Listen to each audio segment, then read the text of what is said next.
जी शुरू कर सकते हैं। नमस्कार दोस्तों। मैं ज्ञानेंद्र आर्य, मार्गदर्शक सामाजिक शोध संस्थान के दैनिक चर्चा कार्यक्रम में आप सबका स्वागत करता हूं। आज का जो कोटेशन है मैं उसको एक बार पढ़ देता हूं, फिर हम लोग उस पर चर्चा शुरू करेंगे। कोटेशन है 2346, मार्गदर्शक सूत्र संहिता भाग 1 के 2346। दुर्भाग्य है कि स्वामी जी और गांधी जी की मृत्यु के बाद आर्य समाज भी लोक स्वराज को भूल गया और गांधीवादियों ने तो सत्ता में जाकर या लोक स्वराज बनाकर लोक सॉरी सत्ता में जाकर सर्वोदय बनाकर लोक स्वराज का ही गला घोटना शुरू कर दिया। इस कोटेशन में एक बात यह है कि गांधी जी और आर्य समाज दोनों की चर्चा एक साथ हो। गांधी जी और आर्य समाज किन्हीं मुद्दों पर, कई सारे ऐसे मुद्दे हैं जिस पर एक साथ दिखते हैं। जहां गांधी जी व्यक्तिगत स्वतंत्रता के सबसे अच्छे, सबसे बड़े पैरोकार माने जा सकते हैं, वहीं पर स्वामी जी को आश पैरोकार भी कहा जा सकता है। स्वतंत्रता की जो रूपरेखा, जो व्यवस्था स्वामी दयानंद सरस्वती ने अपने सात्यार्थ प्रकाश पुस्तक में लिख करके दिए, जिस तरह से उन्होंने उसकी प्रशंसा की, उसके बारे में एक खाका खींचा, वह वास्तव में एक माइलस्टोन है प्राचीन भारतीय व्यवस्था को समझने के लिए। वह एक दिशा सूचक की तरीके काम करता है कि हम समझ सके कि हमारी हाँ किस प्रकार काम करती थी। इस कोटेशन के हिसाब से ये कहा जा रहा है कि आर्य समाज भी लोक स्वराज का पक्षधर था, या यह कह लीजिए कि प्रचारक था, या यह कह लीजिए कि व्यक्तिगत स्वतंत्रता के आधार पर अधिकतम विकेंद्रित व्यवस्था के लिए कोई संस्थागत स्वरूप में कोई काम कर रहा था उस समय, तो एक आर्य समाज सबसे बड़ा नाम बनकर आता है। आर्य समाज की जो विधि व्यवस्था स्वामी दयानंद जी ने बनाई, उसके हिसाब से अगर हम देखें तो निश्चित तौर पे आर्य समाज को उन्होंने जितने आर्य समाज बनाए, चाहे वो मुंबई का था, चाहे वो जयपुर का था, चाहे वो क्या कहते हैं अजमेर का था, इन सबको उन्होंने स्वतंत्र इकाइयां घोषित करी। कोई भी इकाई किसी दूसरे के द्वारा संचालित नहीं है। सभी एक दूसरे के साथ मिलकर अगर काम नहीं करना चाहते हैं तो भी स्वतंत्र रहकर अपना कार्य कर सकते हैं। कभी किसी के साथ कोई ऐसी एकीकृत इकाई का निर्माण उन्होंने नहीं किया जो इन सबको संचालित करे।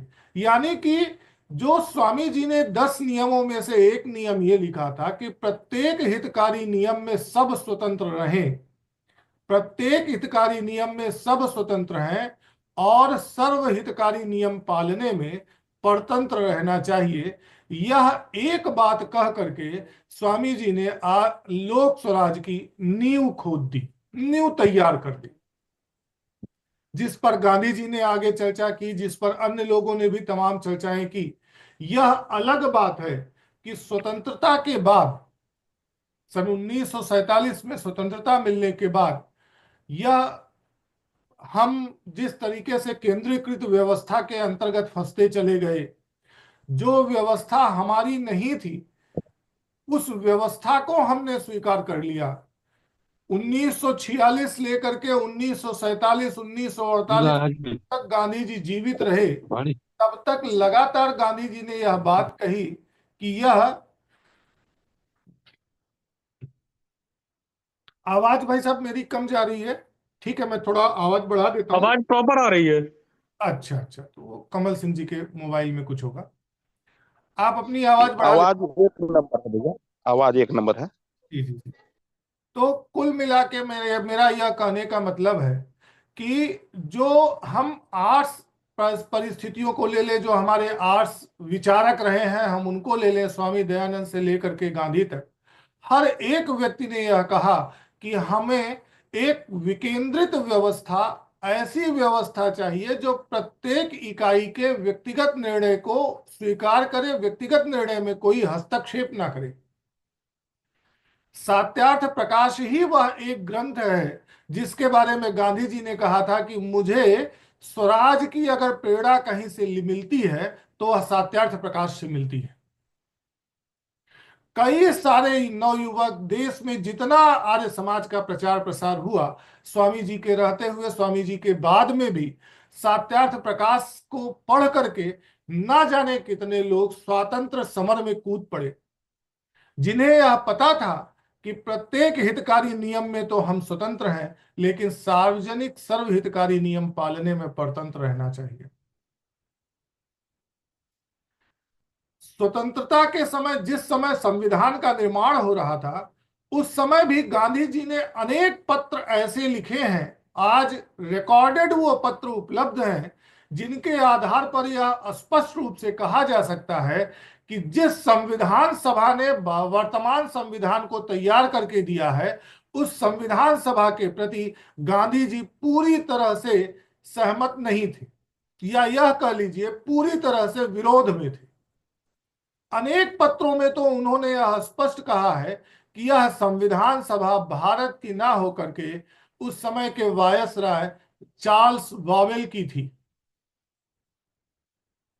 कई बार गांधी जी के पत्रों से भी यह साफ होता है कि जो व्यवस्था आज जिनके माध्यम से हम चल रहे हैं, जिसे हम कह रहे हैं कि बहुत अच्छी संवैधानिक व्यवस्था है, उस संवैधानिक व्यवस्था को लेकर के गांधी जी ने अनेक जगह प्रश्न उठाए, अनेक बार कहा कि यह संविधान सभा भारतीय समाज और भारतीय मनसा के अनुरूप नहीं बन पाया है, इसे फिर से बदला जाना चाहिए, इसे भारतीय मनसा के हिसाब से, भारतीय लोगों के हिसाब से, भारतीय सामाजिक व्यवस्था के हिसाब से पुनः रचना की जानी चाहिए। लेकिन उस समय के कुछ ऐसे नेता थे जिनको यह लगता था कि उनके सभी व्यक्तिगत स्वार्थों की पूर्ति के लिए यही संविधान साधन बन सकता है। उन लोगों ने हमेशा इस राह में रोड़े अटकाई।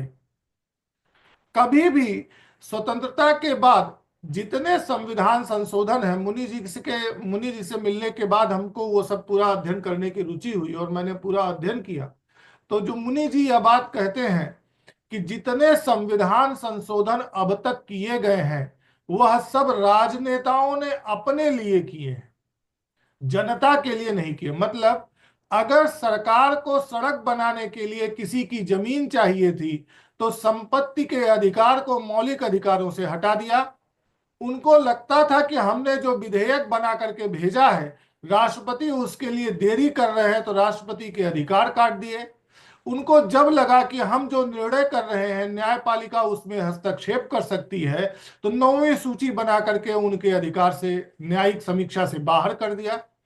इस प्रकार से एक तो पहली बात तो ये कि यह संविधान भारतीय मनसा के अनुरूप नहीं बन पाया था। दूसरे, उसमें जितने अमेंडमेंट हुए वह सब भी व्यक्तिगत स्वतंत्रता को गुलाम बनाने वाले ही रहे। व्यक्तिगत जीवन में हस्तक्षेप बढ़ता गया, सार्वजनिक जीवन में जिस तरीके से टकराव की स्थिति बनाई, वर्ग विद्वेष कोढ़ में खाज बन करके एक अपना काम करती ही रही। लगातार वर्ग विद्वेष बढ़ता गया और केंद्रीकृत व्यवस्था इन सबके लिए उत्तरदायी होते हुए भी अपने आप को तारनहार ही बताती रही। हम यह मान के चलते हैं, लाभ बार बार यह हमको दर्शाया जाता है कि हम ही हैं जिसकी वजह से आज देश इतना आगे बढ़ा। वास्तविकता यह है कि आज अगर मानवीय मूल्य, नैतिक मूल्यों में कहीं कोई कटौती हो रही है, या यह कह लीजिए व्यक्ति में आक्रोश और हिंसा बढ़ती जा रही है, तो इसका उत्तरदायी वर्तमान संवैधानिक व्यवस्था में संवैधानिक दोषपूर्ण नीतियां ही हैं। मैं अपनी बात इसी बात के साथ समाप्त करता हूं और आप लोगों को आमंत्रित करता हूं कि आप लोग अपनी बात कहें। धन्यवाद। मदन जी, आपका माइक खुला हुआ है कुछ? चलिए ठीक। और कोई भाई अपनी बात बताना चाहे तो बताएं। वो कर ज्ञानेंद्र जी, जी भाई साहब। बड़ी विचित्र बात है कि कल मैं सुबह जिस विषय पर विचार कर रहा था वो विषय आपने शाम को रख दिया, और आज मैं जिस विषय पर विचार कर रहा था वो विषय आपने फिर रख दिया शाम को। तो मैं कल स्वराज्य पर ही विचार कर रहा था। कल मैंने एक मूवी देखी, छावा, जो अभी नई रिलीज हुई है। सबने पता नहीं क्या क्या देखा, मैंने उसमें सिर्फ एक लाइन जो सुनी वो स्वराज्य के विषय में कि हम स्वराज्य का अर्थ समझते हैं कि व्यक्ति को उसकी स्वतंत्रता प्राप्त हो। वहां व्यक्ति कहा गया, भारतीय नहीं कहा गया, हिंदू नहीं कहा गया, विश्व समुदाय के लिए कहा गया कि व्यक्ति को स्वतंत्रता जो है प्राप्त होनी चाहिए।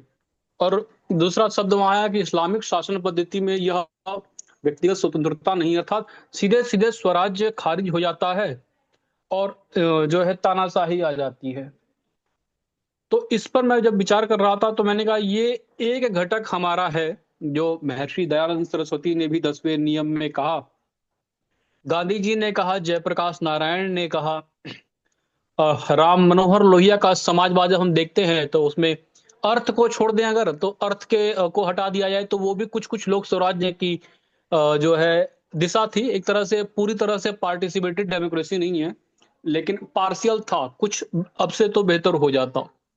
लेकिन जब बात बात गांधी जी की करते हैं, ग्राम गणराज्य की करते हैं, लोक स्वराज्य की करते हैं, महर्षि दयानंद सरस्वती करते हैं, तो वहां एक घटक तो हमको दिख जाता है, स्वतंत्रता। दूसरा हम देखते हैं कि मनुष्य सामाजिक प्राणी है। स्वतंत्रता प्राप्त होने के पश्चात भी उसके लिए यह अनिवार्यता है कि वह सहजीवन में रहे। अर्थात जो 10वां नियम कहता है कि व्यक्तिगत मामलों में जो है स्वतंत्र, और जो परहित के मामले हैं उनमें परतंत्र रहे। तो यहाँ पर जो देखते हैं तो वहां पर एक तरह से जैसे ही हम दूसरे के साथ जुड़ जाते हैं, या जो 10वां नियम कहता है, यानी वहां सहजीवन का भी पालन हो जा रहा है। व्यक्तिगत मामलों में स्वतंत्रता मिल रही है और सामाजिक मामलों में आप परतंत्र हो जा रहे हैं, अर्थात सहजीवन और स्वतंत्रता दोनों का तालमेल दिखाई देता है। मैं तो लोक स्वराज्य को इस तरह से भी देखता हूं कि लोक स्वराज्य आर्थिक असमानता को कम करने वाला है, श्रम शोषण को कम करने वाला है। और जो हम देखते हैं कि वर्तमान जो पूंजीवादी व्यवस्था है, पूंजीवादी व्यवस्था पर भी लोक स्वराज्य एक बड़ी चोट कर सकता है। अर्थात लोक स्वराज्य के लागू होते ही न तो लोकतंत्र रह जाएगा, न साम्यवाद और तानाशाही रह जाएगी। अगर हमारे पास कुछ रहेगा तो वो जो है एक तरह से हम उसे पूर्ण स्वराज्य भी कह सकते हैं। हमें 1947 में राष्ट्रीय स्वतंत्रता मिल गई, राष्ट्र स्वतंत्र हो गया, लेकिन स्वतंत्रता के साथ जो है स्वराज्य भारत को नहीं मिला। तो स्वराज्य भी हमारा अधूरा है, और हम लोग जो है अब स्वराज्य के लिए ही हम लोग विचार मंथन कर रहे हैं। तो मुझे लगता है कि भारत लोक स्वराज्य से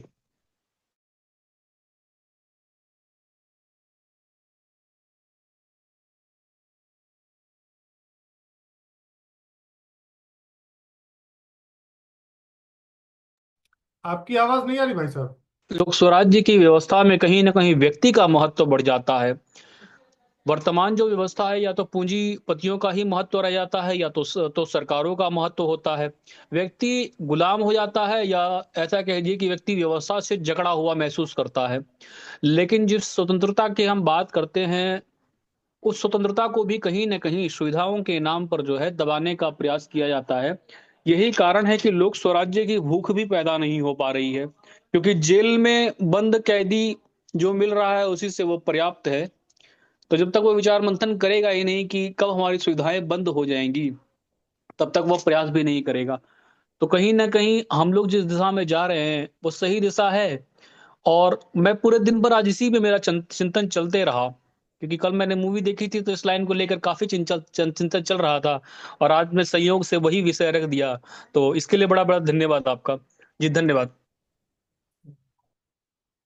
विजय जी भाई साहब, हम लोग निरंतर इन्हीं विषयों पर ही चर्चा करते रहते हैं, तो कहीं ना कहीं विषय सहयोगी हो ही जाता है विचार में। और कोई भाई अपनी बात कहना चाहे तो कहें।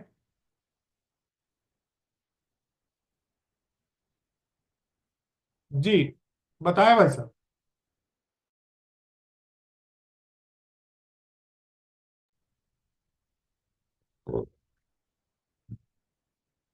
आज मेरा स्वास्थ्य कुछ गड़बड़ है।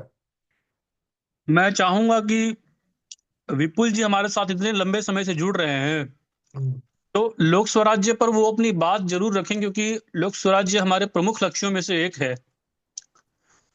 तो विपुल जी कितना ठीक से लोक स्वराज्य को समझ रहे हैं, और व्यवस्था में हमें क्या दिशा दी जा सकती है, कैसा परिवर्तन होना चाहिए, तो उसमें विपुल जी की मुझे लगता है बड़ी भूमिका रहेगी। अगर सुझाव देंगे, इसमें थोड़ा आप मार्गदर्शन करेंगे तो।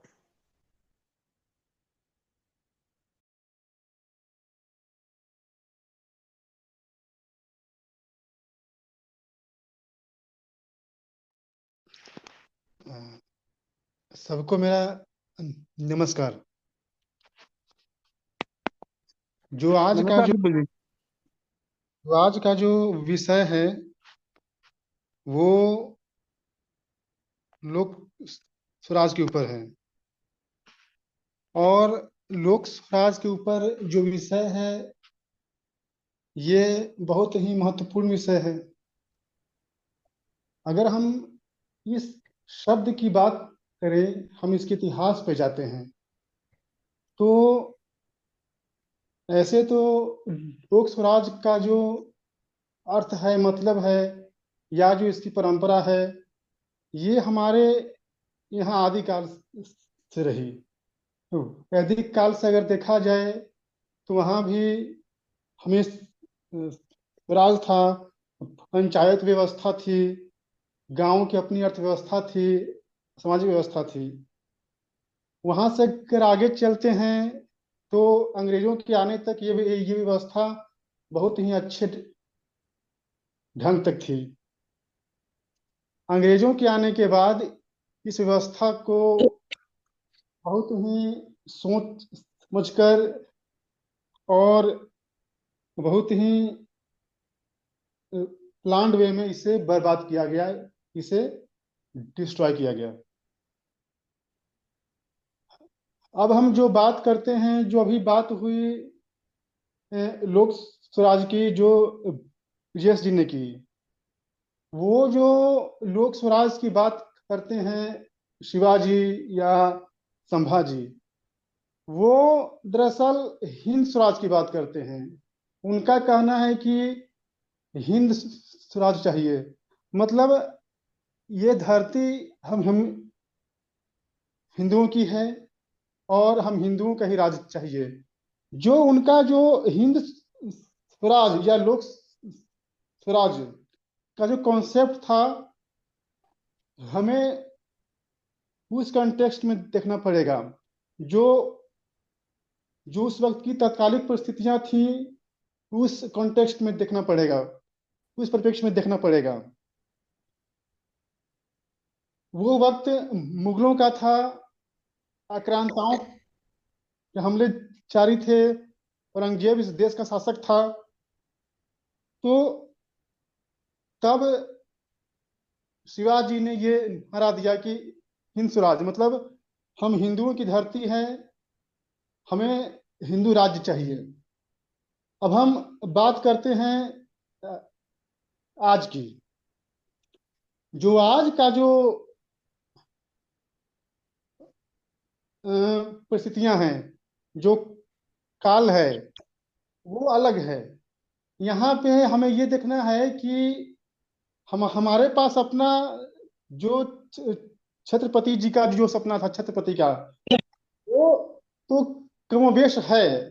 देखा जाए तो हिंदू बहुसंख्यक है, तो हर जगह अपने तरीके से जी रहा है।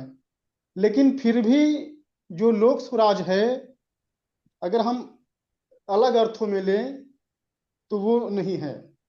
चाहे वो किसी भी रूप में हो, कानूनी रूप से हो, सामाजिक रूप से हो, आर्थिक रूप से हो, राजनीतिक रूप से हो, ये लोक स्वराज नहीं कह सकता।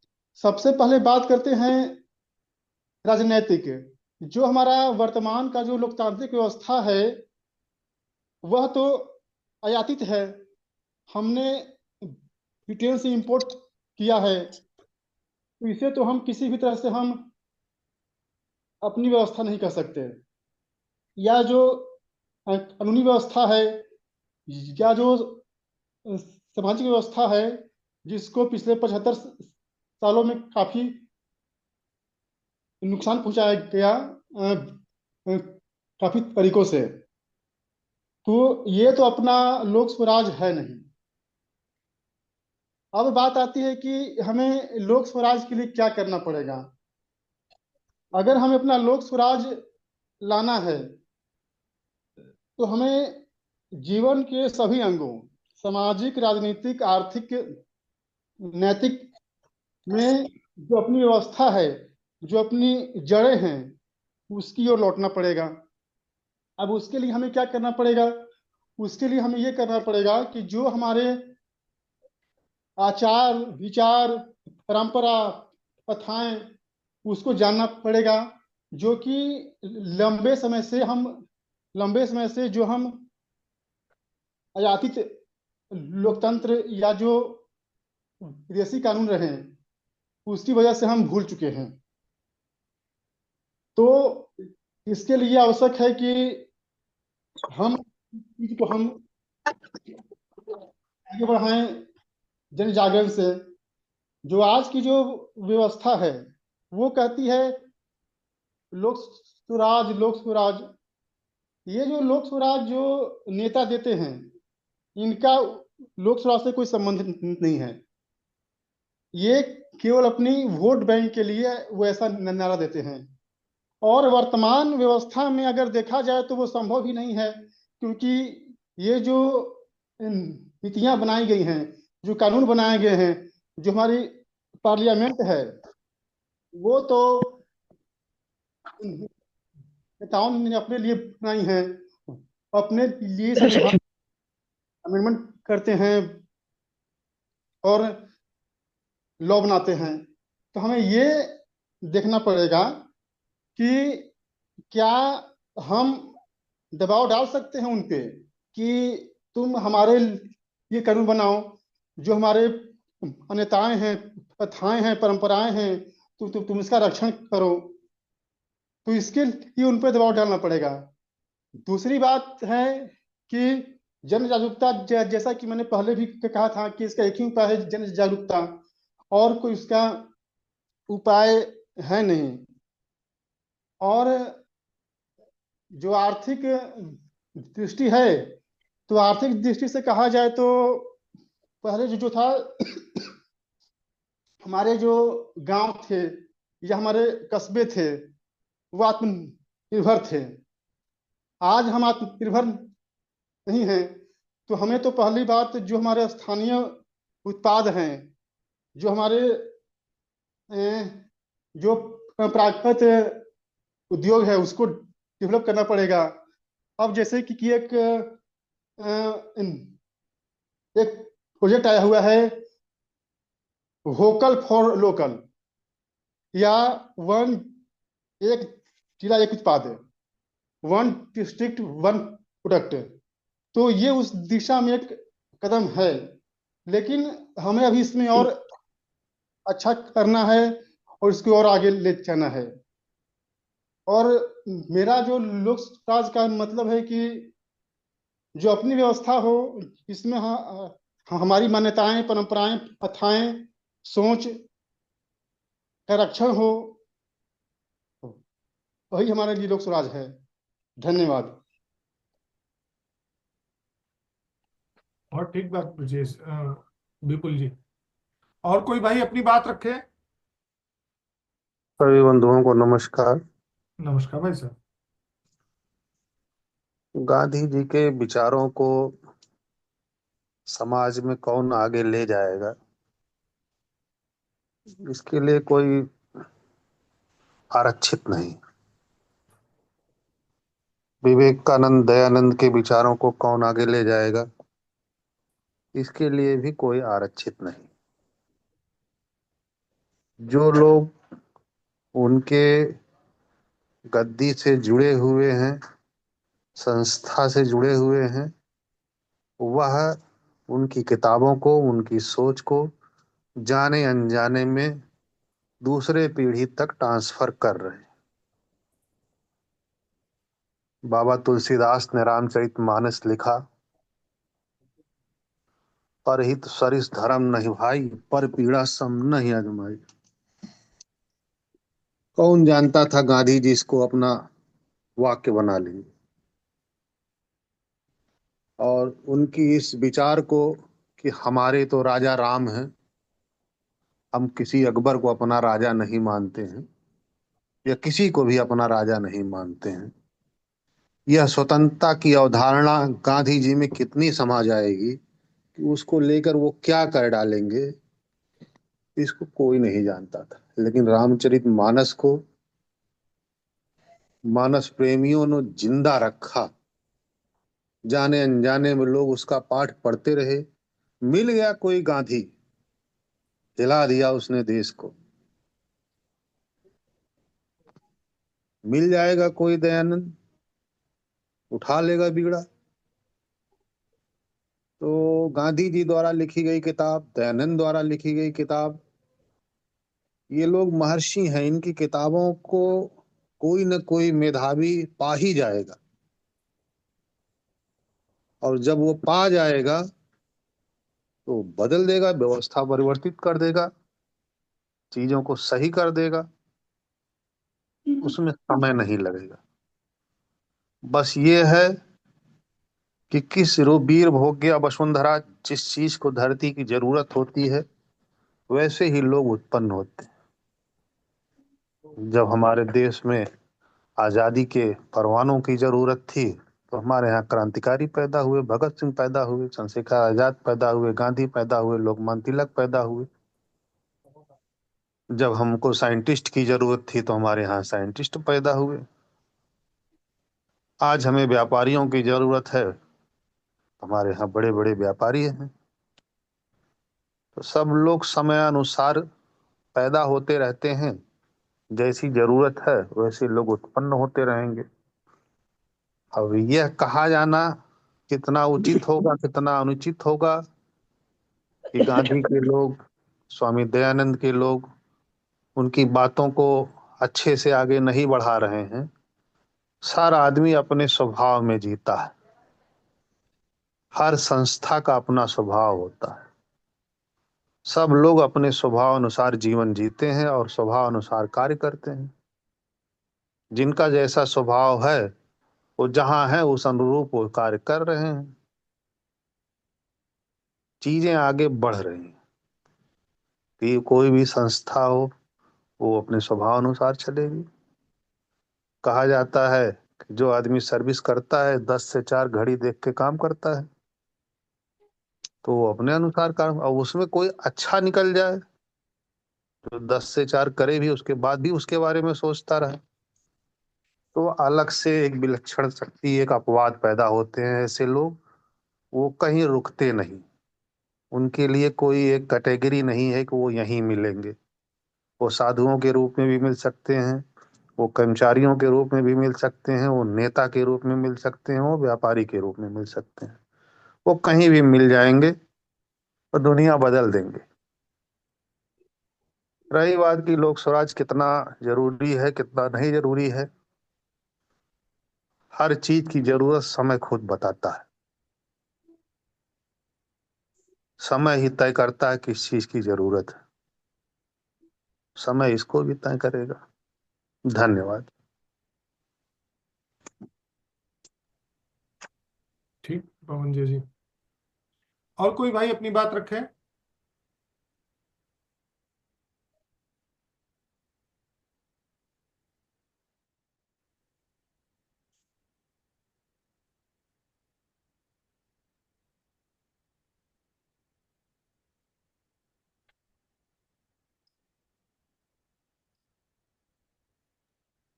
बताइए भाई साहब। हेलो। हाँ मोहन बाबू बताए।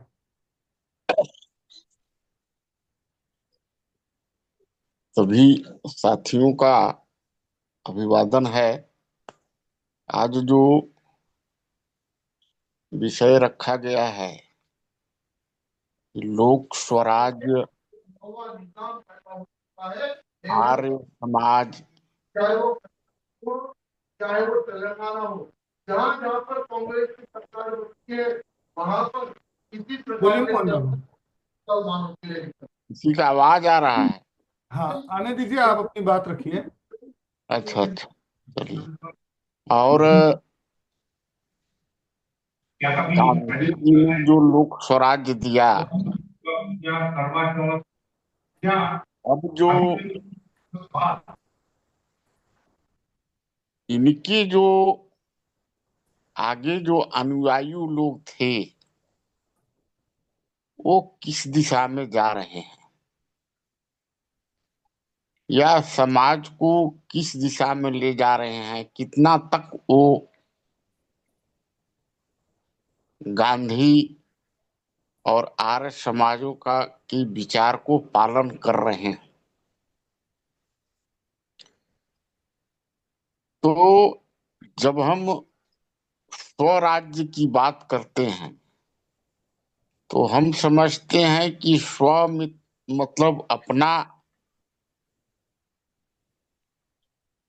व्यक्तिगत रूप से हर एक व्यक्ति पर उसकी स्वयं की असीम स्वतंत्रता, उस पर उसका ही राज होना चाहिए, उस पर किसी का दबाव नहीं होना चाहिए, प्रेशर नहीं होना चाहिए।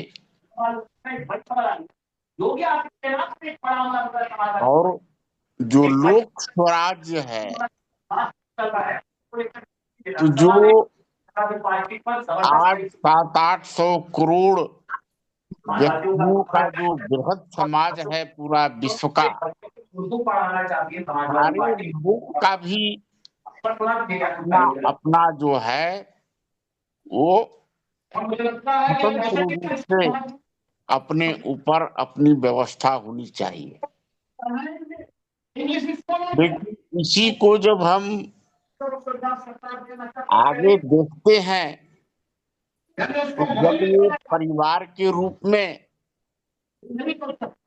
या समाज संस्था के रूप में बंधते हैं तो फिर इनकी जो स्वतंत्रता या स्वराज जो भी है वो एक सहभागी लोकतंत्र या सहभागी स्वराज्य के रूप में हो जाता है।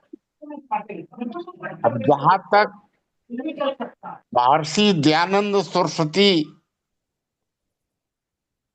जो आर्य समाज की स्थापना किए थे और जिस विकट परिस्थितियों में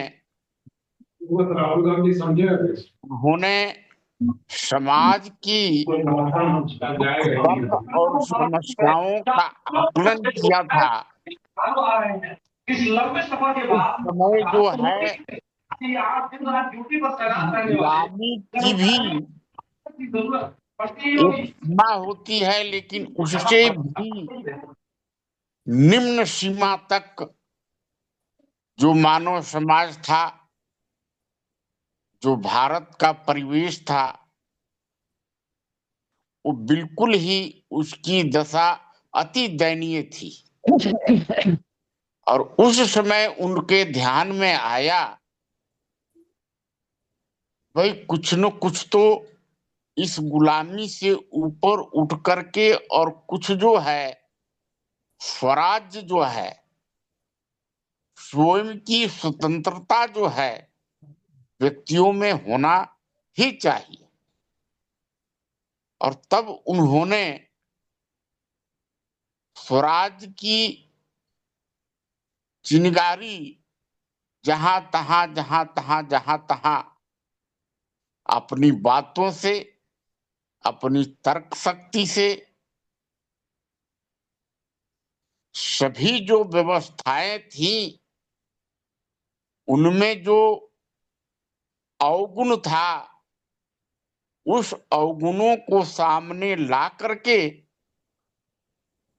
और स्वराज की चिंगारी जगाई थी और स्वराज मिलना चाहिए। ये बात समाज में धीरे धीरे जो है आना शुरू हुआ था। फिर जब स्वतंत्रता की लड़ाई चली तो उसमें जो है हमारे जो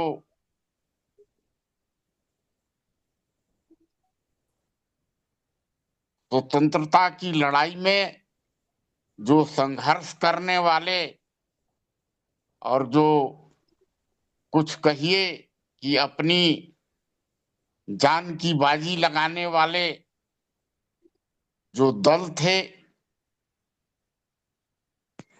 उन दलों में हमको लगता है कि बाल गंगाधर तिलक या ऐसे ही कुछ थे जिन्होंने कि एक चीज कहा था कि स्वतंत्रता मेरा जन्मसिद्ध अधिकार है, अरे स्वराज्य मेरा जन्मसिद्ध अधिकार है।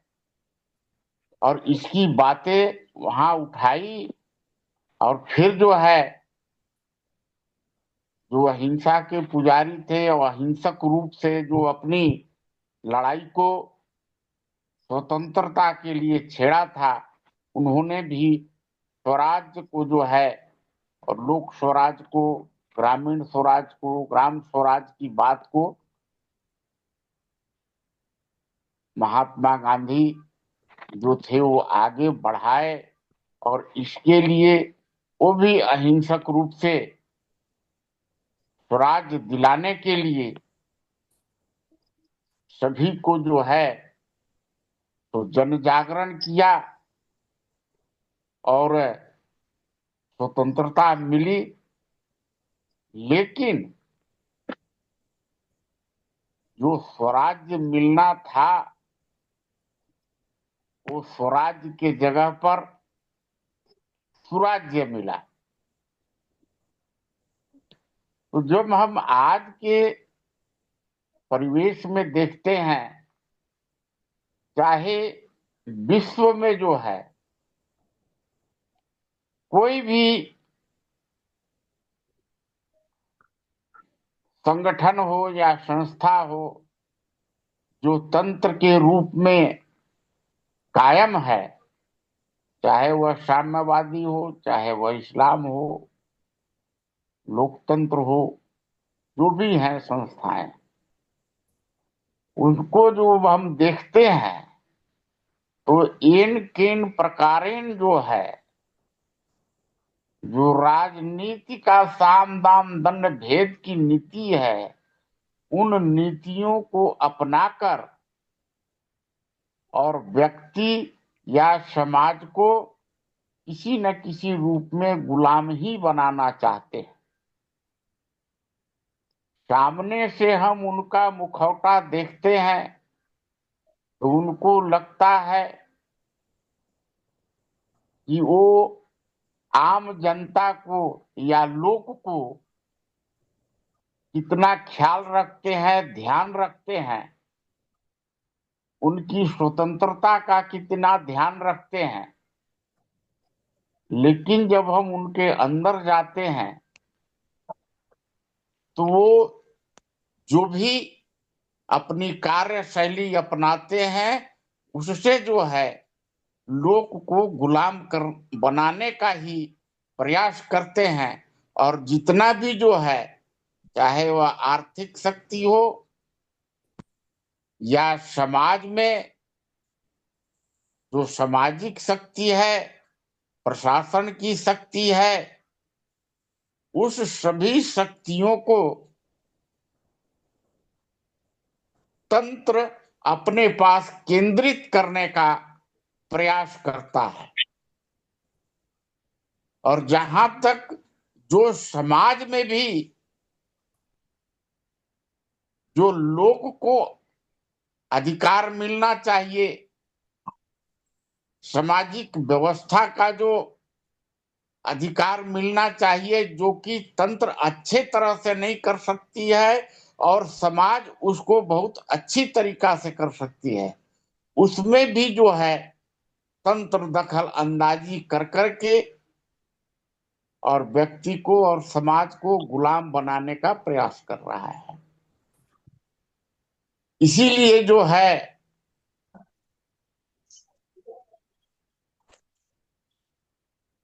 एक स्लोगन जो है सो हम लोग देते हैं कि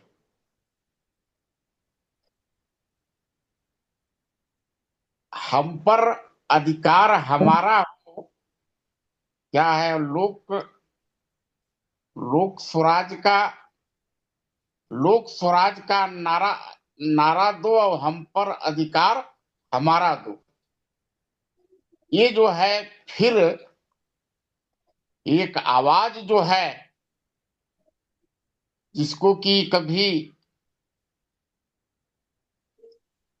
आर्य समाज के दयानंद सरस्वती ने उठाया, उसको बाल गंगाधर तिलक ने उठाया या महात्मा गांधी ने उठाया, वो आज जो है मार्गदर्शक सामाजिक शोध संस्थान या ज्ञान यज्ञ परिवार या लोक स्वराज्य संस्था जो है, ये फिर जो है ये स्वराज की बात जो है सो ठीक बात।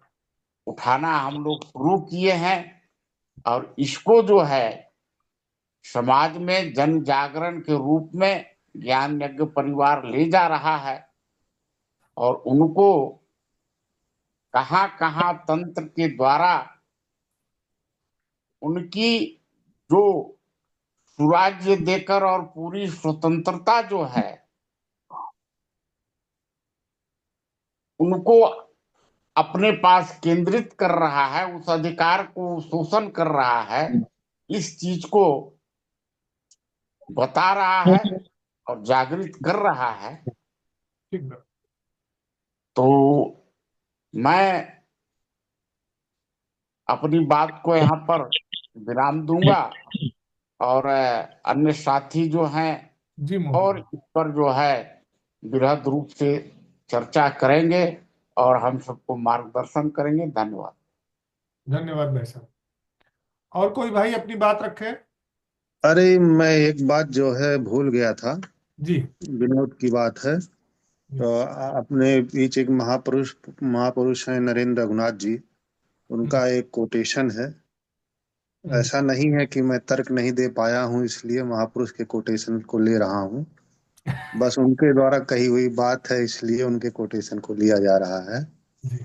ऐसी बानी बोलिए कि सबसे कंटा हो, जब तक आदमी न मरे तब तक झगड़ा हो। ठीक बात। तो कुछ न कुछ जो है महापुरुषों को लेकर बोलते रहने से वो समाज में बने रहते हैं, लोगों के ध्यान उन पर जाता रहता है। जी जी जी। विषय पर और भी कोई भाई कुछ कहना चाहे तो कह सकते हैं। मैं बोल रहा हूँ भैया जी, वैदराज। हाँ हाँ भाई साहब बताएं।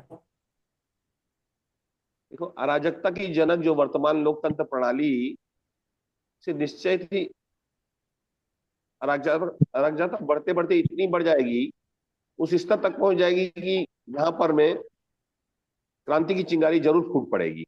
तब तब लोगों के सामने में अगर लोक स्वराज स्पष्ट नहीं होगा और लोक स्वराज की दूर कल्पना भी दूर तक नहीं होगी, ऐसे दिमाग वाले लोग जो है सत्ता पे काबिज होंगे तो किस दिशा में ले जाएंगे देश को?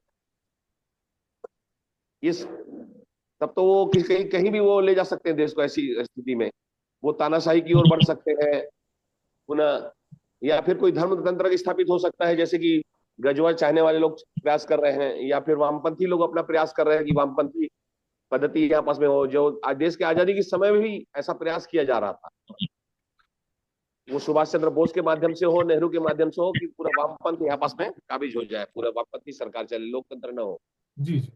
हमारे अधिकतम नेता जो है बालिक मताधिकार, कुछ बालिक मताधिकार के पक्ष में थे, कुछ चयनित लोगों के मताधिकार के पक्ष में थे। तो इस लोकतंत्र तो वर्तमान में जो है वो सही है, वो पूर्णतः सही नहीं है, लेकिन लोक स्वराज एक अच्छी कल्पना है। हम लोग जो लोक स्वराज में बिंदुओं पर आपत्ति करके अब उसको परिष्कृत करते रहे और व्यवस्था में और किसी प्रकार की जो है ना, कि ताकि लोग सीधा उस लोक स्वराज दिशा की ओर बढ़ चले जब जरूरत पड़े, महसूस हो तो, मतलब जब क्रांति हो तो।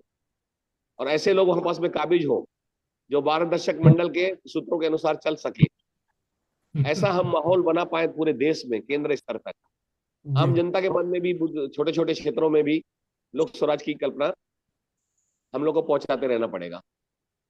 बिल्कुल ठीक बात। बिल्कुल ठीक बात। लोक स्वराज है क्या, लोक स्वराज का संविधान कैसा होगा, और हम मांग करें कि वो जो हिंदू राष्ट्र मांगने वाले हैं वो उनका संविधान कैसा है वो बताए। क्या वो लोग वर्तमान लोकतंत्र से बेहतर है ना, वो ये बताएं।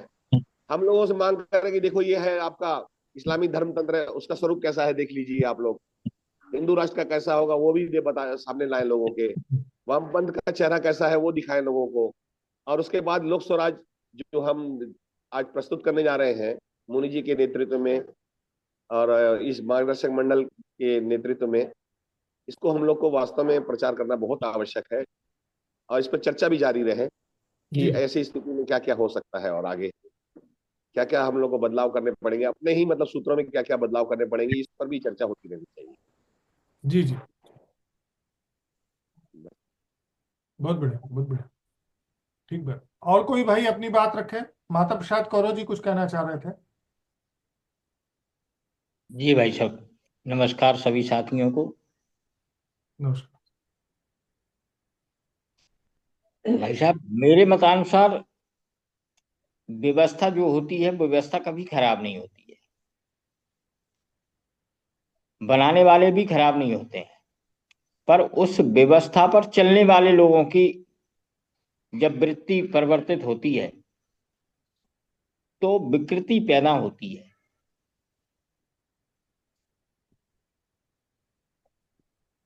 क्योंकि मानव समय और परिस्थिति के हिसाब से निर्णय लेता है। अब समय बदला है तो कुछ नियमों में परिवर्तन होना चाहिए, क्योंकि जब नियम किसी व्यवस्था के बनाए गए उस समय की परिस्थिति को ध्यान में रखकर, समय को ध्यान में रख करके हमारे विद्वानों ने, हमारे पूर्वजों ने नियम बनाए। उनमें कहाँ परिवर्तन आना है, ये समय आगे जब बढ़ता है, समय चक्र के साथ जो अनुपयुक्त हो चुके नियम कायदे कानून हैं उनमें परिवर्तन करना ही चाहिए, उस परिवर्तन को सहर्ष स्वीकार करना चाहिए। लेकिन जब व्यवस्था में कुछ समाज व्यवस्था के विरोधी तत्व अर्थात स्वहित को पूरा करने वाले तत्व, स्वार्थी तत्व शामिल हो जाते हैं, तो चूंकि उनको पुराने नियमों से कुछ लाभ होता है जो आउट ऑफ ऑर्डर हो गए हैं, तो वो उनको नहीं हटने देना चाहते हैं। वही व्यवस्था आज भी हमारे लोकतंत्र में, जो हम जिनको अपना प्रतिनिधि बना करके भेजते हैं, वो संविधान में वो परिवर्तन करते हैं जो उनके स्वहित की पूर्ति करते हैं, लोक हित की पूर्ति नहीं करते हैं। तो व्यवस्था में कमी नहीं है। व्यवस्था तो लोक स्वराज का स्वरूप भी मेरे हिसाब से ऐसा ही होगा। हाँ, मानव की वृत्ति को बदलने की आवश्यकता है आज, क्योंकि जब तक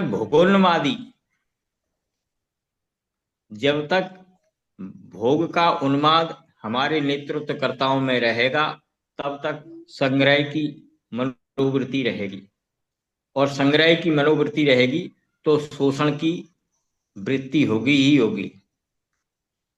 तो जब शोषण होगा तो निश्चित रूप से एक शोषक होगा, एक शोषित होगा, एक संचालक होगा, एक संचालित होगा। तो ये परिवर्तन के लिए, वृत्ति में परिवर्तन के लिए आवश्यक है कि हम अपने समाज का पुनर्विन्यास, पुनर्गठन करें। समाज की वृत्ति का कैसे शोधन हो सकता है, इस पर विचार करें। हमारे समाज में मनीषी आज भी हैं। समाज को सशक्त कैसे बनाया जा सकता है, क्योंकि सह अस्तित्व के बिना समाज का कोई अस्तित्व है ही नहीं। समाज तब है जब सह अस्तित्व की परिकल्पना है या सहयोग की परिकल्पना है। संचालक और संचालित, जब तक संचालक संचालित पर निर्भर नहीं होगा तब तक संचालित संचालक नहीं बनेगा। और जो संचालित हैं, अगर वो संचालक उनके हिसाब से ट्रीट कर रहा है, व्यवहार करने लगेगा, तो वो संचालक की भूमिका में नहीं रहेगा, वो भी संचालित की भूमिका में रहेगा। अर्थात संतुलन बना रहेगा।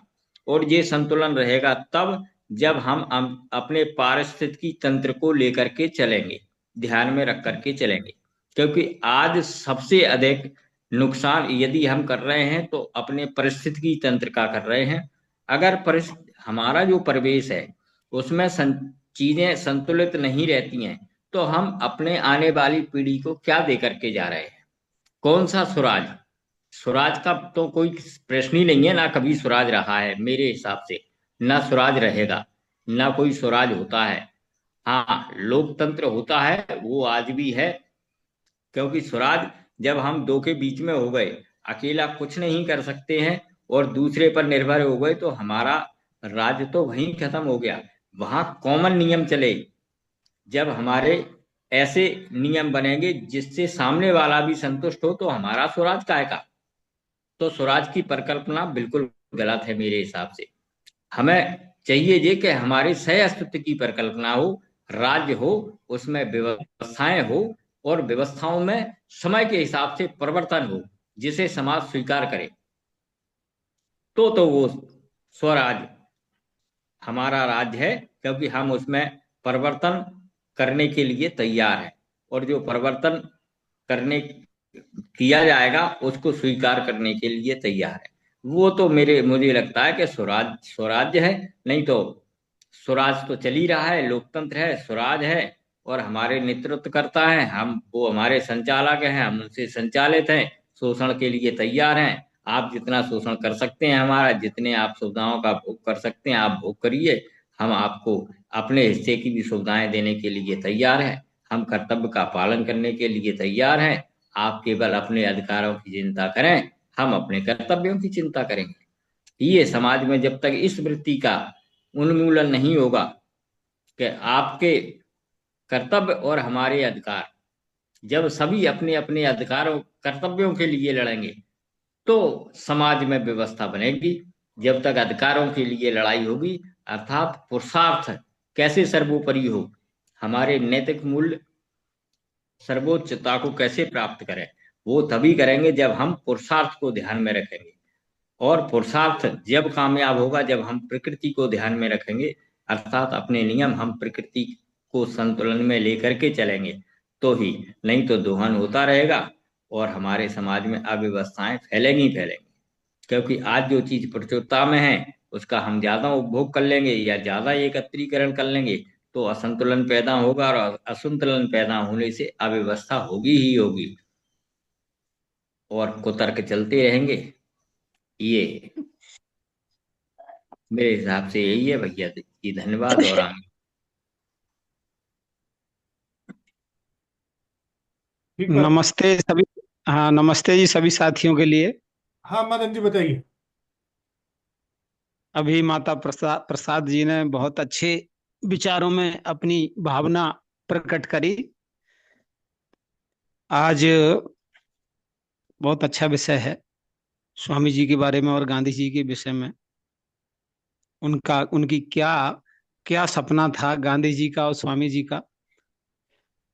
जब स्वामी दयानंद और गांधी जी भारत में मतलब अपने जीवन काल में थे, उस समय भारत में ब्रिटिश हुकूमत थी, अंग्रेजों का शासन था। स्वामी दयानंद ने सारे देश को जगाया, एक प्रकार से यूं कहें कि सोते भारत को जगा दिया।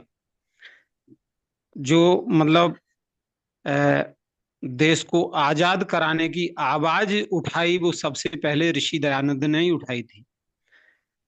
गांधी जी भी सारे देश में संघर्ष कर रहे थे, लोगों को जगा रहे थे कि हमारा देश अहिंसा के बल पर आजाद हो जाए।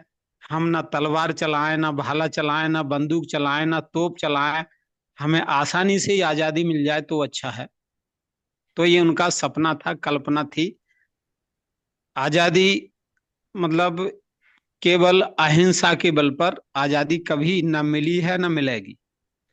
अगर हमारे देश के क्रांतिकारी खून ना बहाते, फांसी के फंदे पर ना लटकते, गोलियां ना खाते, ना सीने पर गोलियां खाते, और ना मतलब जो भी अत्याचार मतलब सहा अंग्रेजों का, जो देश की मतलब एक ज्वाला थी, क्रांतिकारी वीर थे, अगर वो देश में अपना अपना अपने को शहीद ना करते तो देश आजाद ना होता।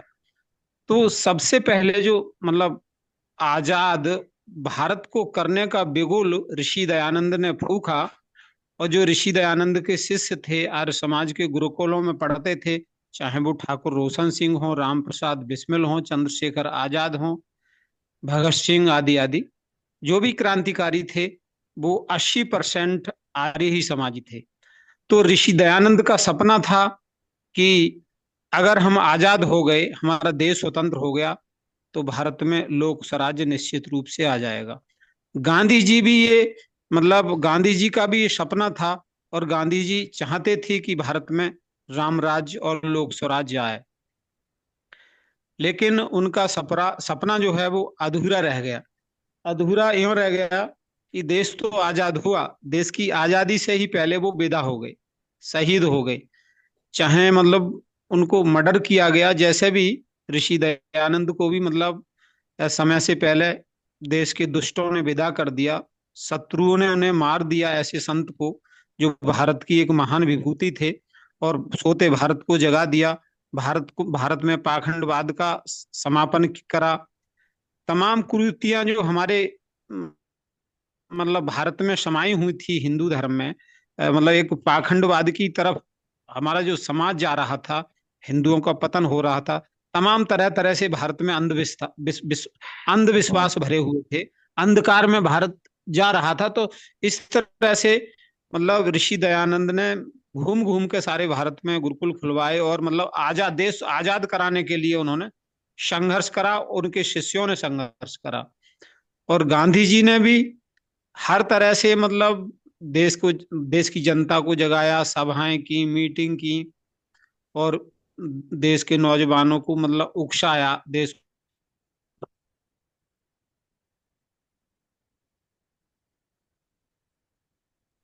मदन जी, आपकी आवाज चली गई। क्योंकि गांधी जी हिंदू मुसलमानों को साथ लेकर चल रहे थे, और जो उनका सपना था दोनों का, गांधी जी का और ऋषि दयानंद का, वो सपना तो अधूरा रह गया। देश तो आजाद हो गया, लेकिन लोक स्वराज्य भारत में पूरी तरह से नहीं हो सका। लोकतंत्र की सरकार बनी भारत में, और जो भी वर्तमान में लोकतंत्र की सरकार है वो जनता का हित भी कर रही है, ऐसी बात नहीं। जहां जहां अच्छे विचार के मुख्यमंत्री हैं, वो देश की प्रदेशों की जनता को लाभ भी पहुंचा रहे हैं, प्रदेशों में विकास भी कर रहे हैं, और लोगों को उत्तर प्रदेश जैसे राज्यों में जहां जहां योगी जी जैसे क्रांतिकारी मुख्यमंत्री हैं, वहां वहां जनता को न्याय भी मिल रहा है, अत्याचार नहीं हो रहा। तो हम अगर गहराई से देखें तो लोक स्वराज्य भला ही ना हो, लोकतंत्र में आज भारत की जनता जो है वो ज्यादा परेशान भी नहीं है। उन राज्यों में ही परेशान है जहां दूसरे विधर्मी लोग अत्याचार कर रहे हैं भारत की जनता पर, जो भारत के मूल निवासी हैं उन पर अत्याचार कर रहे हैं। वहां भले ही वो परेशान हो, लोग परेशान हैं और अत्याचार हो रहे हैं, लेकिन ये कब तक अत्याचार होंगे? ये धीरे धीरे उनका भी खात्मा होगा। हमारे भारत के प्रधानमंत्री ऐसे हैं जो अत्याचार समाप्त करने के लिए विधर्मियों का वो धीरे धीरे प्रयास में लगे हुए हैं, और हम सबका जो है विचार मंथन चलता ही रहेगा। जी। हमें कब सफलता मिलेगी, कब ना मिलेगी, कब भारत में लोक स्वराज्य आएगा, कब स्वशासन होगा, ये भी हम एक प्रकार से आशा बनाए हुए बैठे हैं। वो मैं तो ईश्वर से निवेदन करता हूं, परमात्मा से, कि भारत में लोक स्वराज्य और स्वशासन आ जाए तो हो सकता है जनता और लाभान्वित हो, क्योंकि अपनी कानून अपने हाथों में होती है, जनता की कानून जनता के हाथ में होती है, समाज के हाथ में होती है, तो लाभ जनता को अधिक होता है। ठीक, बस इतना ही बोलूंगा। मंगला प्रसाद जी अपनी बात रखें। हाँ, नमो नमः। चर्चा दयानंद सरस्वती से लेकर गांधी तक महापुरुषों का परिप्रेक्ष्य में हमें समझ में आ रहा है, और विषय वस्तु है लोकतंत्र, स्वराज और समाज। इन सभी चीजों में मैं एक चीज समझ पाता हूँ कि निरंतर जो विकास की प्रक्रिया होती है, विकास की प्रक्रिया अनवरत जारी होनी चाहिए हर स्थिति में, चाहे कोई भी व्यवस्था, चाहे लोकतंत्र हो या लोक स्वराज हो या समाज हो, उसमें दो तत्व जरूर होते हैं, एक सुधार करने वाले, एक अवरोध करने वाले, एक और भी होते हैं उसमें विकृति पैदा करने वाले। स्वतंत्रता के बाद गणतंत्र दिवस, चुनाव, लोकतांत्रिक प्रणाली लागू होने के बाद सुधारात्मक प्रक्रिया और अवरोधक प्रक्रिया और विकारिक प्रक्रिया तीनों साथ साथ चल रही हैं। लेकिन जब सुधारात्मक प्रक्रिया मजबूत होती है तो वह निश्चित रूप से कुछ न कुछ जो है कि नया एक स्थिति प्रदान करती है। हमारे लोक प्रणाली में 2-3 चीजें सुधार हुई हैं, जैसे दर बदल कानून लागू होने से और सजायाफ्ता जो है कि सांसदों को चुनाव को लड़ने से रोकने के लिए। लेकिन जो भी सुधार हुए बहुत थोड़े सुधार हुए, अवरोधक हमेशा प्रभावित हुए। हम देखते हैं दयानंद सरस्वती ने जो सुधारात्मक प्रक्रिया लागू की या जो सुधार की बातें उन्होंने की, उसको दयानंद सरस्वती ने आगे बढ़ाया और लोकमान्य गंगाधर तिलक ने उसको आगे बढ़ाया। लोकमान्य बाल गंगाधर तिलक की प्रक्रियाओं को जो है कि पंडित मदन मोहन मालवीय, उनकी प्रक्रियाओं को महात्मा गांधी ने आगे लेकर चले। लेकिन महात्मा गांधी की जो आंदोलन था, प्रक्रिया था, सुधार की जो मार्ग दिशा थी, वह नेहरू के हाथों में जाते ही वह बंद हो गई। एक प्रकार से वह जो है कि अवरोधक प्रक्रिया वहां पर प्रभावी हो गई। यदि हम लोकतंत्र या समाज की बात करें, चाहे कितना भी अच्छा समाज हो, चाहे कितनी भी अच्छी व्यवस्था हो, अवरोधक प्रक्रिया और वैचारिक प्रक्रिया यदि जो है कि पोजीशन पा जाती हैं, अपने आप में बल मिल जाता है, तो किसी भी व्यवस्था को विकृत कर देते हैं।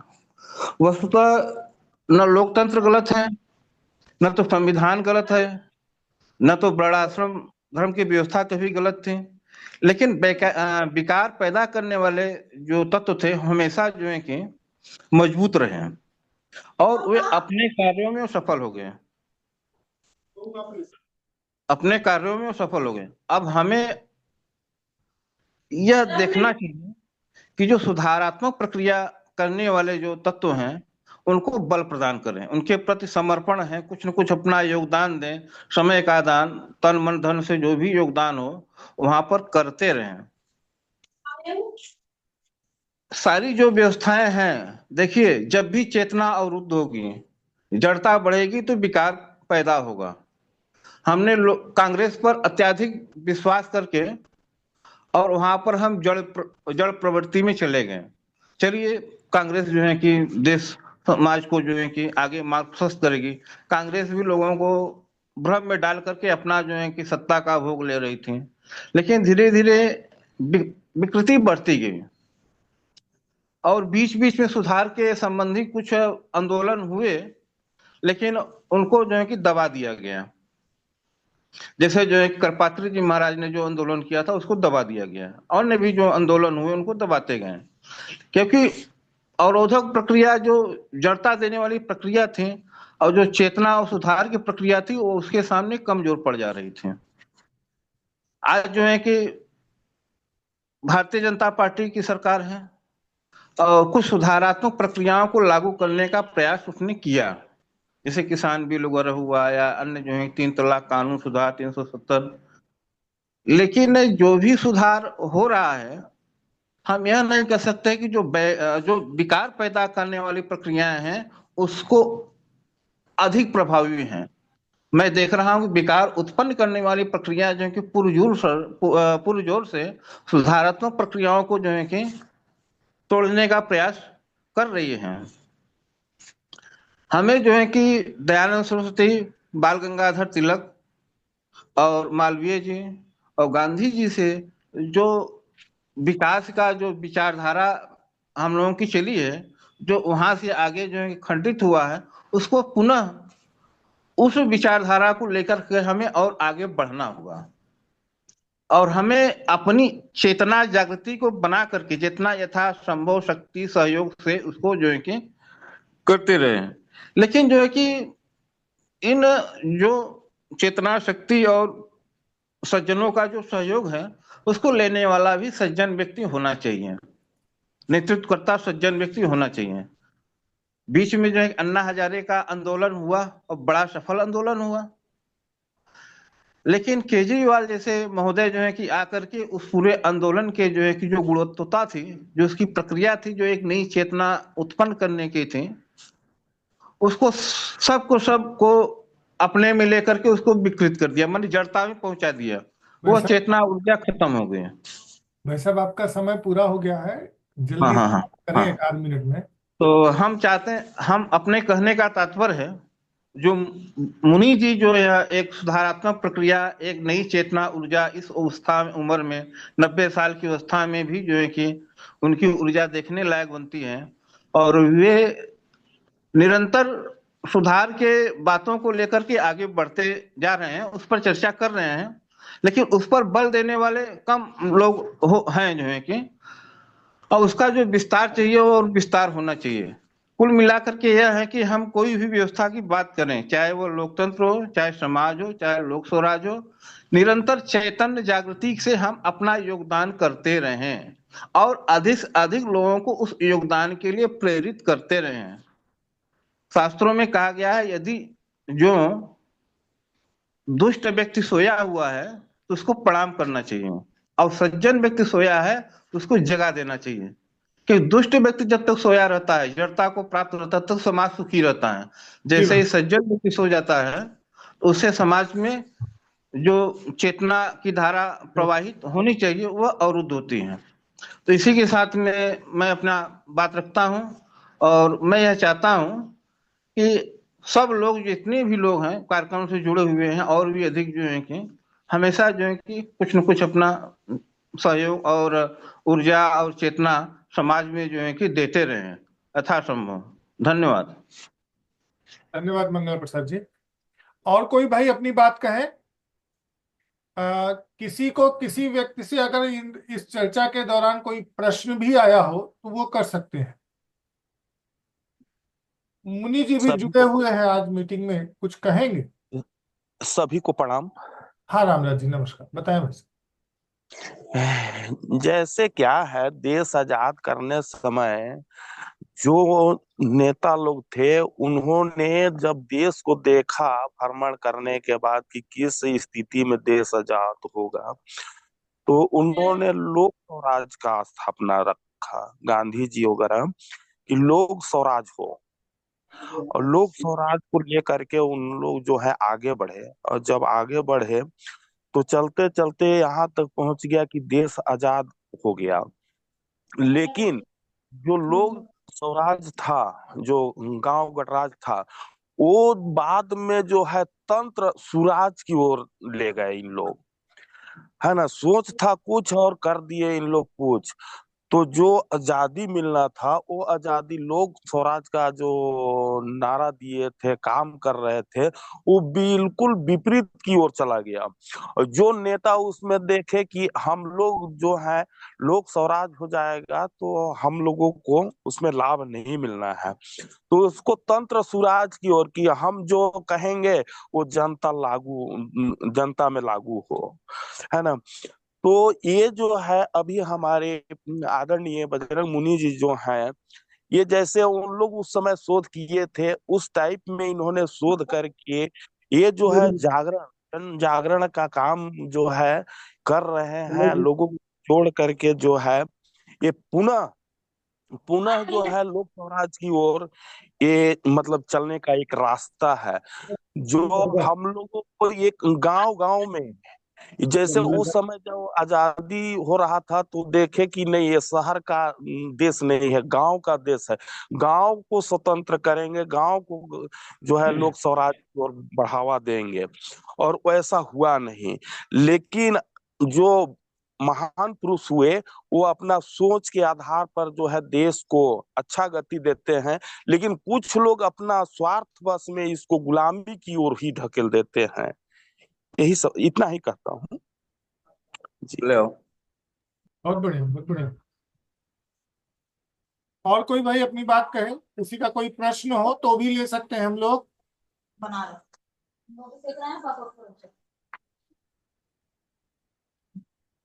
पता है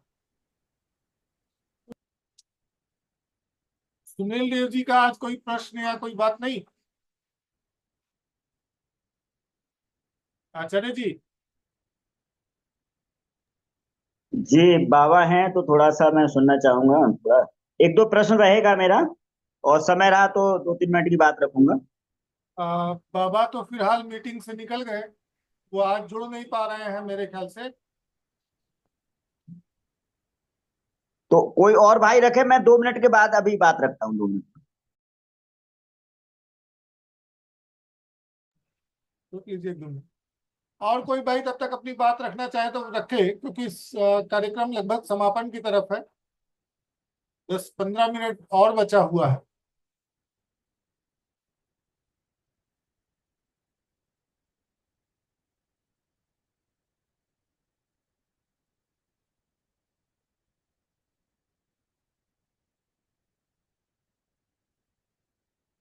यहाँ मुझे लग रहा है कि मेरे आसपास कहीं कुछ शादी वादी का फंक्शन है या कुछ है, तो शोर बहुत हो रहा है। मैं माइक बंद रखता हूँ, आप लोग अपनी बात कहें। मुझे लग रहा है किसी और की बात नहीं है। सुनील देव जी, आपको कुछ कहना है तो आप चर्चा कर सकते हैं।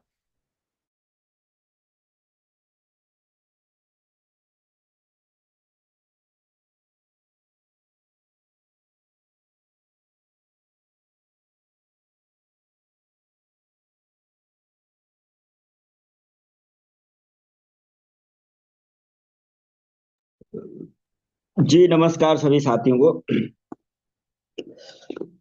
देखिए चर्चा बहुत अच्छी हुई, काफी ध्यान से मैंने सुना, लेकिन 2-3 चीजों को हमें थोड़ा सा कोड करना पड़ेगा। ब्रजेश जी ने बहुत अच्छी बात कही थी, और उनके बाद बोले थे भाई साहब सभी लोगों ने लगभग, लेकिन 2-3 चीजें हमें समझनी पड़ेंगी। जहां तक ऋषि दयानंद की बात आती है, गांधी जी की बात आती है, तो इन दोनों के विचारों में कोई सामंजस्य नहीं है किसी भी तरह का, और ना ही इनका लोक स्वराज एक सा है। ऋषि दयानंद के लोक स्वराज्य को सभी ने सराहना की कि उन्होंने पटल रखा था, और पटल रखने के अनुसार यदि हम इतिहास में जाएं तो देख सकते हैं कि उन्होंने आर्य समाज की स्थापना करते समय 3 सभाएं बनाई थी। ये उनकी बौद्धिक क्षमता, भारतीय सूझबूझ, भारतीय दर्शन, भारतीय व्यवस्था, भारतीय जनमानस का जो उन्होंने गहरा चिंतन किया था, जो देखा था, और जो उनकी बौद्धिक क्षमता थी, उसी आधार पर यदि गांधी जी की बात करें तो गांधी जी ने कोई एक खुला विचार नहीं दिया है लोक स्वराज पर। मैं चूंकि काफी समझ रहा हूं गांधी जी के विषय में, मैं गांधी जी की दिनचर्या पर नहीं जाऊंगा, उन्होंने क्या जिया, क्या किया, कैसे किया, उन चीजों पर नहीं जाऊंगा। गांधी जी की अच्छी बातों को ही हम ले लेते हैं। मैं एक विषय आप लोगों के बीच में छोड़ता हूं। जिस समय स्वामी श्रद्धानंद की मौत हुई थी, मारा गया था अब्दुल रशीद के द्वारा, वो जो गांधी जी ने वक्तव्य दिया था वो हमारे उसमें है, रिकॉर्ड में। क्या कोई लोक स्वराज्य का व्यक्ति ऐसी बात कह सकता था? आज क्या के विषय पर अगर आप कुछ कहेंगे भाई साहब तो नहीं, मुझे मैं लगता है इसी ज्यादा अच्छी विषय पर चर्चा आ रहा हूँ होगी। जो हमने थोड़ा कॉम्बिनेशन किया है। मैं सारी चीजें इसी पर कि लोक स्वराज के जो चर्चा है गांधी जी की, और दयानंद जी के जो लोक स्वराज की बात हो रही है, तो मैं वहीं से शुरुआत कर रहा हूं। तो हमें थोड़ा समझना पड़ेगा, क्योंकि जहां अभी जैसे आहूजा जी ने एक बात कही थी कि हमें गांव में समाज में जाना पड़ेगा, और गांव समाज में हम बात रखेंगे तो ये भी कि समाज जो है ना वो बौद्धिक स्तर रखता है, हमसे प्रश्न पूछेगा, तो उन प्रश्नों पे हमें उत्तर भी देना पड़ेगा। 1885 में 1885 में कांग्रेस की स्थापना हुई है, और कांग्रेस की स्थापना करते हुए होते हुए ए हुम के द्वारा उसमें रास बिहारी बोस जी हैं, वो उसके अध्यक्ष बने थे और वो महासचिव बने थे। 1875 में आर्य समाज की स्थापना हुई। कभी विचार किया कि 1885 में मात्र 10 साल के बाद ऐसी क्यों ये जो है इस संस्था बनाई गई थी? वो केवल ऋषि दयानंद के विचार को दबाने के लिए, लोक स्वराज के लोग को दबाने के लिए ही वो व्यवस्था बनाई गई थी, संस्था बनाई गई थी। इस पर हमारा ध्यान नहीं गया था। दूसरा ये कि एक अधिवेशन हुआ था 1915 में, शायद वो अधिवेशन हुआ था पुणे में या उसमें, तो वहां पर जो है, नहीं 1905 में, 1905 में एक अधिवेशन हुआ था और उसमें जो है, मैं डेट भूल रहा हूं, 1905 या 1907 होगी, जहां पे कांग्रेस के दो दल बने थे, मतलब कांग्रेस में से दो फाट हुए थे, एक गरम दल हुआ था और एक नरम दल। तो उसका भी हमें थोड़ा सा इतिहास देखना पड़ेगा। जहां तक मैं दो तीन बातें कहना चाह रहा हूं, और ब्रह्म समाज की स्थापना तो आर्य समाज से पहले हो गई, 10 अप्रैल 1878 या नहीं कुछ ऐसा, सामाजिक नवजागरण एक हिंदू सभा की स्थापना हुई है।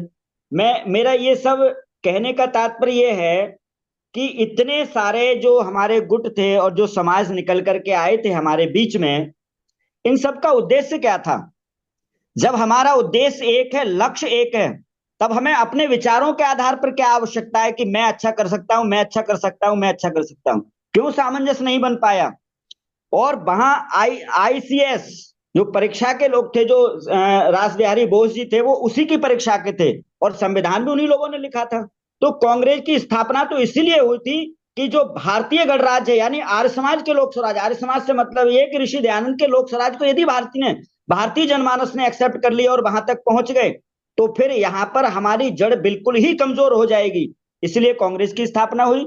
उसी के समकक्ष और लोगों ने स्थापनाएं की जो भारतीय जनमानस में रहते हुए भारतीय विचारों से प्रभावित नहीं थे। कहीं ना कहीं जैसे हम इंग्लिश की या अदर जो हमारी कुछ ऐसी पाश्चात्य कल्चर के लिए, हम भौतिकवाद के लिए, मतलब ठीक है आज के जीवन में, लेकिन हम ना कहीं वकालत करते हुए दिखाई देते हैं।